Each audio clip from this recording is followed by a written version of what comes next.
Voltamos no segundo bloco do Gente Negócios, batendo uns papos super interessantes com o doutor Filipe Pedrinoli, endocrinologista, currículo aí fantástico. Quem viu no primeiro bloco ficou surpreso, porque a gente acabou de revelar muita coisa aqui nesse bate-papo sobre saúde, medicina integrativa, preditiva, os 5 P's, sono, bem-estar, como gerenciar a sua saúde juntinho com o seu médico e muito mais. Doutor Filipe, vamos continuar então o bate-papo, né? Vamos lá. Olha, no bloco anterior eu falei que ia perguntar para o senhor o seguinte, entre as coisas que citei, é possível criar saúde ou não? É sim. Na verdade, muito melhor do que falar em saúde preventiva é falar em criar saúde, né? Isso faz parte da medicina chamada medicina do futuro ou medicina dos 4 P's. E essa medicina dos 4 P's, que ela é preditiva, através do uso de vários exames, testes moleculares, genéticos, que podem mostrar a nossa propensão a ter algum problema de saúde ou alimentos que são melhores ou piores para a gente. Esse é o primeiro P. Como ela é preditiva, ela também é preventiva, porque a partir disso as pessoas vão conseguir então encontrar caminhos melhores para eles, seja do ponto de vista da alimentação, exercício físico, estilo de vida. E aí vem o terceiro P, que ela é personalizada. Então, por tudo isso, por levar em conta essa individualidade bioquímica de cada um, ela é personalizada. E o quarto P é o P de proativa, né? Ou seja, a pessoa tem que ser o maior agente promotor de saúde para ela mesma. E não a gente terceirizar a saúde para o médico, algum profissional da saúde. Então, ter essa proatividade é fundamental. Então, realmente, criar saúde, eu acho que é pensar dessa forma, pensar nessa medicina do futuro que já começa hoje, né? Muito bem. Até falei 5 P's. Gente, são 4, olha só. Eu falei 5. Doutor Filipe, e aí quando o senhor falou em criar saúde, e falou da medicina preditiva, falou da medicina preventiva, tem um tema muito inflamado hoje no Brasil, que se fala do canabidiol, e as manchetes às vezes falam da terapia, assim, falam terapia da maconha, tem muita desinformação ou contra-informação, e uma confusão no público em geral de compreender o que é a terapia com canabidiol. Outro dia entrevistei o doutor Romeu Fadu, ele falava sobre o tema de uma forma muito esclarecedora, tem feito aí uma revolução no tratamento de doenças muito sérias, né?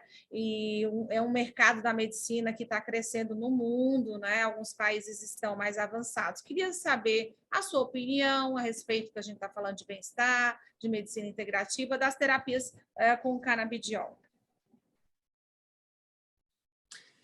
Claro, esse é um tema palpitante, eu diria, né? Porque eu acho que o conhecimento, além dele ser libertador, ele luta contra o preconceito, né? Então, o conhecimento é o antídoto contra o preconceito. E eu acho que nessa terapia canabinoide existe muito preconceito da população de forma geral e também ainda de alguns médicos, né? Apesar de já ser aprovado em 35 países, no Brasil também, desde 2015. E a gente sabe hoje, cientificamente, que o cannabis medicinal, que não tem nada a ver com fumar maconha, né? Porque a maconha ela tem componentes que interferem vamos dizer assim, seria o uso do cannabis recreativo, né? Que tem presente também o THC. E a gente sabe que o THC ele pode, de fato, modificar o comportamento das pessoas, mas no caso do cannabis medicinal, é usado o CBD, né, que é o outro canabinoide presente na planta do cannabis sativa, que é a maconha. Então, claro que a gente sabe que dentro na folha da maconha, na flor da maconha, existem muitos canabinoides, né? Não só canabinoides, como terpenos também. São centenas de ativos que estão presentes na planta. E quando se fala no uso medicinal, se extrai, se isola o canabidiol, né? O canabidiol, ele vamos dizer assim, o componente da maconha, né? Da planta, do cannabis sativa, que tem ação no nosso sistema corporal como um todo. Existem vários receptores chamados de canabinoides em todo o nosso corpo. Então, a gente tem principalmente o CB1 e o CB2, que são os receptores principais. E o CB1 está muito localizado no sistema nervoso central. E porque a gente tem esse sistema já desde que a gente nasce, chama sistema endocannabinoide. E a gente tem principalmente dois endocannabinoides que são os mais estudados e que de fato regulam esse tônus do nosso sistema endocannabinoide do nosso corpo. Aí simplesmente há milhares de anos atrás se descobriu que na planta da cannabis existem fitoquímicos chamados de canabinoides que conseguem se ligar a esses mesmos receptores que a gente tem no corpo, que as nossas substâncias internas já fazem. Então, só que às vezes não fazem um equilíbrio ideal. Então, o uso do canabidiol tem muitas aplicações na medicina e quem fala contra ainda é que não se atualizou, né? Porque os estudos estão aí publicados e são milhares de estudos diferentes que a gente tem, por exemplo, para crianças que têm epilepsia, né? Que tem uma aplicação incrível, com autismo, pessoas que sofrem de ansiedade, depressão, insônia, então, indicador de câncer, se usa muito o canabidiol. Se a gente for lá no MD Anderson ou lá nos Estados Unidos, no John Hopkins, você vai ver, ou no Memorial de Nova York, existem salas simplesmente para o uso do canabidiol para melhorar a dor para pacientes oncológicos, né? Então, mais uma vez eu digo que conhecimento ajuda no preconceito, né? E então o cannabis tem muitas aplicações, cada vez mais a gente percebe que tem mais aplicações diferentes para várias patologias, seja desde a dor até doenças psicossomáticas, psicológicas, comportamentais. Então, realmente eu acho que esse é um caminho de ida e que ainda bem que cada vez mais se consegue ter produtos que consiga se isolar essas moléculas, e não só do canabidiol, mas também dos terpenos, né? Os terpenos são outras substâncias que tem no cannabis, que tem o odor, né? E isso ajuda muito, é muito curativo também.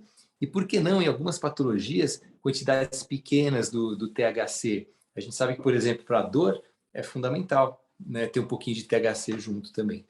Então, são muitas aplicações diferentes e é muito bom aproveitar o seu programa para a gente divulgar isso.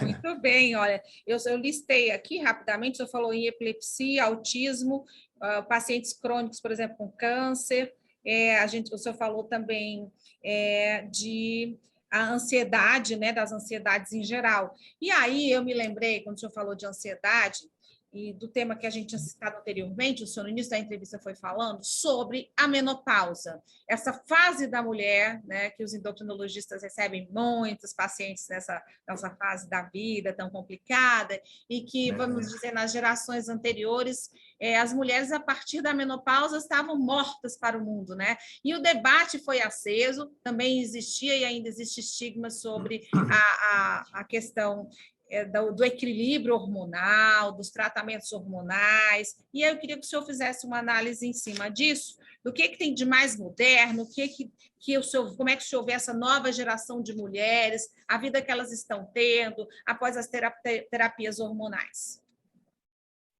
Maravilha. Realmente, antes da menopausa, existe uma fase que normalmente começa 5 a 7 anos antes da menopausa, chamada de climatério. Então, depois dos 40 e poucos anos, a mulher vai tendo um envelhecimento ovariano. Quer dizer, os ovários vão envelhecendo e vão modificando, vão alterando a produção hormonal. No ovário, tem a produção de 3 principais hormônios esteroides sexuais, né, que são o estrógeno, a progesterona e a testosterona, que injustamente é chamada de hormônio masculino, e a mulher também produz, né? Então, a mulher produz tanto nos ovários como também nas glândulas suprarrenais a testosterona. Então, nesse período de climatério, onde a pulsatilidade desses hormônios já vai alterando, é muito comum a gente ver queixas de, puxa, meu ciclo ele ficou mais curto, ficou mais longo, eu sinto algumas alterações emocionais, altos e baixos, de vez em quando me dá alguns calores, minha pele mudou, meu cabelo, as unhas, a libido, né? Então, esse período climatérico, já existe essa alteração. E a gente chama de menopausa quando a mulher fica pelo menos 1 ano sem menstruar. Só que seria muita crueldade ficar esperando 1 ano sem menstruar para começar a tratar, né? Então, hoje em dia, utilizando tanto a parte clínica como os exames laboratoriais, a gente consegue avaliar de fato como é que tá essa dinâmica hormonal no corpo da mulher. E aí, a partir disso, claro que com todo o bom senso do mundo, muitas vezes se fazer vamos dizer, tentar buscar um equilíbrio hormonal melhor já nessa fase de climatério. Isso acaba trazendo muitos benefícios. E até a década de 40, as mulheres viviam, em média, 53 anos, né? E se a gente pensar que a menopausa, a média, é por volta dos 50, então praticamente as mulheres não viviam após a menopausa. Então, talvez daí venha essa história, não, mas a menopausa é uma coisa natural, tem que deixar acontecer, mas não é verdade, né? Porque, aliás, existe uma pesquisadora americana que estuda muito, por exemplo, o cérebro na menopausa. E a falta desses hormônios, principalmente do estrógeno, a gente sabe que esses 3 hormônios que eu citei, eles têm ação no nosso cérebro, eles são neurohormônios. Então, só o fato, na mulher que vem sendo acompanhada e ela entra na menopausa, e a falta do estrogênio, do hormônio feminino, faz com que caia 30% a 40% a energia produzida no cérebro da mulher. E a gente sabe também que a falta da reposição hormonal estima-se por volta de 5 vezes mais chance de ter Alzheimer. E esses calores que a mulher sente no período do climatério, da menopausa, os calores eles não são sentidos nos ovários, eles são sentidos no cérebro. E cada onda de calor, cada fogacho desse, frita neurônio de fato, né? Vai diminuindo a atividade neuronal. E então não é aquela coisa, está com calor, abana que passa, que resolve. Não, é um problema de inflamação no cérebro que acontece em cada onda de calor. Então, assim, é claro que existem mulheres que não podem fazer reposição hormonal, como, por exemplo, aquelas que têm história de câncer, né, na própria vida, vamos dizer assim, não podem fazer reposição hormonal. Algumas doenças mais raras do fígado, lúpus, algumas doenças desse tipo. Aí muitas pessoas perguntam, mas eu tive trombose, não posso fazer reposição hormonal. Pode sim, porque hoje em dia não se usa mais a reposição hormonal por boca. Ela é feita por creme, através da pele, ou por implantes hormonais. Não se usa mais por boca, porque aí sim você pode piorar a coagulação e pode produzir subprodutos desses hormônios que são tóxicos, como, por exemplo, a estrona, que é tóxica para a mama. Então, assim, a reposição hormonal ela é muito bem-vinda assim, na grande maioria das mulheres e melhora a qualidade de vida, porque a gente está falando em criar saúde, né? E então, a falta da reposição hormonal, não só aquela de curto prazo, né? Daquela que, senti calores, não estou dormindo, mas aquela de médio e longo prazo, quando aumenta risco de câncer, por exemplo, de intestino, né? Aumenta risco de doenças emocionais, né? Como a depressão, insônia, a ansiedade, e a gente sabe que está muito ligado também à demência, né? Então, puxa vida, acho que tem que conversar com o médico, tem que ter bom senso, mas se puder fazer, faça, porque isso vai melhorar muito a sua qualidade de vida. Doutor Filipe, a impressão que eu tenho no Brasil, se eu estiver enganado, o senhor me corrige, é que esses temas, a gente falou agora do canabidiol, tudo bem, é um debate recente, mas a regulação hormonal, me parece que ainda há muito desconhecimento no Brasil sobre esse tema. Se eu estiver errado, o senhor me corrija. Mas a minha pergunta seguinte e o tratamento e a regulação hormonal para os homens? Para os homens também, né? Todo mundo acha que homem é mais tranquilo, não tem problema, mas o homem também tem a andropausa. Esse termo é errado, né? Porque não é bem uma pausa como é na mulher, que de repente de um mês para o outro muda tudo. No homem não, vai caindo devagarzinho. A testosterona, que é o principal hormônio sexual do homem, né? E traz muitos sintomas, né? Então, o homem que tem uma testosterona baixa, ele vai ter diminuição do rendimento, diminuição da libido, perda de massa muscular, uma inatividade, um cansaço. Então, tudo isso é uma queda importante de rendimento e de qualidade de vida do homem. Então, a análise hoje em dia, os testes laboratoriais, eles são muito bons, então a gente consegue detectar os níveis de testosterona, que vão, de fato, diminuindo depois dos 45, 50 anos de idade, mas se eles diminuírem muito, também tem que se fazer a reposição hormonal, né? Claro que no homem tem, assim como fazendo uma analogia com a mulher, que tem a preocupação da mama, o homem tem a preocupação com a próstata. Então, tem que se fazer um acompanhamento da próstata junto, Mas o que a literatura médica vem mostrando é que não é a testosterona que causa o câncer de próstata no homem. Até se a gente for ver, quando que o homem vai ter câncer de próstata? Quando ele já está bem mais velho, né? Você nunca vai ouvir falar de alguém de 30, 25 anos que está com os hormônios lá em cima, com a testosterona de 900 e não tem câncer de próstata, né? E nas mulheres a mesma coisa. Infelizmente, o câncer de mama, ele é muito prevalente na mulher, 1 a cada 10. Olha isso. Então, numa mesa de 10 mulheres, uma teve ou terá câncer de mama. Mas não é a terapia hormonal que vai piorar isso ou aumentar essa incidência, essa prevalência. Então, existe ainda muito medo com relação aos hormônios, né, da reposição hormonal, que isso veio lá de 2001, um estudo que foi feito, muito mal conduzido naquela época, mostrando que a reposição hormonal feita por via oral aumentava o risco de câncer de mama e de AVC. E aí, isso era feito com reposição hormonal, mas eram hormônios extraídos de urina de égua prenha. E as mulheres não são éguas, né? Então, isso não dá para usar hormônio de égua para ser humano. É o que se tinha na época. Então, isso evoluiu muito e hoje em dia ninguém usa mais, apesar de ainda ter à venda, infelizmente, esses hormônios que não são aqueles isomoleculares ou bioidênticos falados, né? Então, isso, claro, hoje em dia a gente tem que usar o estrógeno, que é o estrógeno de verdade, produzido pela mulher. A progesterona igual e a testosterona também. Então, uma vez que você atinja os bons níveis desses 3 hormônios, e usando os hormônios que sejam isomoleculares, aí sim. Então, essa coisa do preconceito que ainda existe é um pouco ainda uma falta de conhecimento, e as mulheres, principalmente, se preocupam muito com o câncer de mama.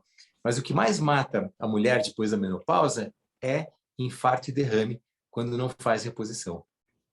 Nossa Senhora. Olha, quando eu falo que ainda tem muito desconhecimento, é porque a gente, a mulher, percebe ao redor, né? E tem algumas regiões do Brasil que parece que esse desconhecimento, essa ignorância a respeito das terapias hormonais vem de mãe para filha, porque como o senhor falou, quando esse estudo foi divulgado, ele foi divulgado como uma bomba, ele foi divulgado de forma maciça. Acredito que agora o papel também da imprensa, e o senhor tem feito isso brilhantemente com alguns médicos já na área da medicina, divulgado a importância, o valor, né, da terapia hormonal pelo Brasil para se quebrar, né, essa coisa que se formou dentro da sociedade, principalmente de mãe para filho, como eu falo, da geração anterior, das gerações anteriores, que já vem com isso de ter muito medo em relação à reposição hormonal. Concorda, doutor Filipe? Concordo. O que vende é notícia ruim, né? Notícia boa não vende. E aí, esse mesmo grupo que fez esse estudo em 2001, que publicaram que aumentava o risco de câncer e tal, quando foram analisar depois, por que ele foi mal conduzido, apesar de ter sido publicado numa importantíssima revista médica? Porque, na verdade, eram mulheres acima de 60 anos de idade, né? Muitas delas com diabetes, acima do peso, ou seja, são pacientes que a gente não recomenda fazer reposição hormonal. E depois isso foi refeito, publicaram, depois, se não me engano, de 2 ou 3 anos, uma nova revisão mostrando que aquele estudo realmente era inadequado e que aquilo não aconteceria se fosse feito de forma diferente. Então, hoje, a gente tem muitos outros estudos que mostram os benefícios da reposição hormonal, claro, né, com bom senso, tem pessoas que não podem, a gente vai respeitar. Existe um conceito chamado janela de oportunidade, que é 10 anos. Então, quando a mulher entra na menopausa, ela pode fazer reposição hormonal no máximo até 10 anos depois de começar a reposição hormonal. Então, se passou de 10 anos e nunca fez reposição hormonal, a gente brinca que venceu. Aí não pode, porque aumentaria um risco de danificar as artérias, aumentaria risco de derrame. Isso vale para homem e mulher? Então, não se usa mais. A janela vale para os homens e mulheres? Esse conceito vale para as mulheres, para os homens, não. Para os homens é uma coisa contínua, porque não tem esse problema. A gente sabe que, inclusive, a baixa testosterona aumenta muito o risco de obesidade também, né? Principalmente gordura visceral, que aí aumentaria, sim, o risco cardiovascular. Então, no homem não tem, ele pode começar uma reposição mesmo depois de anos que tem a testosterona baixa, muitos anos depois, não tem problema. Interessante, né? Vocês, homens, sempre beneficiados mais que as mulheres. Ai, gente, eu sou ótima, mas eu não podia deixar de perder essa piada com o doutor Filipe aqui comigo. Doutor Filipe, eu queria agradecer ao senhor por esse bate-papo. Sua agenda é estreita, é um médico requisitadíssimo fora aí no Brasil. A imprensa tem um contato direto com ele por ser assim tão acessível e carismático. Queria agradecer demais pela honra da entrevista, tá bom? Muito obrigado, Virginia. Eu fiquei muito feliz de participar. Fico à disposição para uma nova oportunidade. E parabéns pelo seu programa. E fica aqui meu abraço para todos que estão nos assistindo. Doutor Filipe, muito obrigada mais uma vez. Olha, gente, Negócios de hoje fica por aqui. Foi ótimo, excelente ter a sua companhia. Não esqueça, a gente está todo dia, 10h15 da noite, TV aberta nas nossas plataformas digitais. A agenda de entrevistas você confere no meu Instagram, Virginia Fabres, e também no meu novo canal do YouTube, você confere tudo lá. Até a próxima.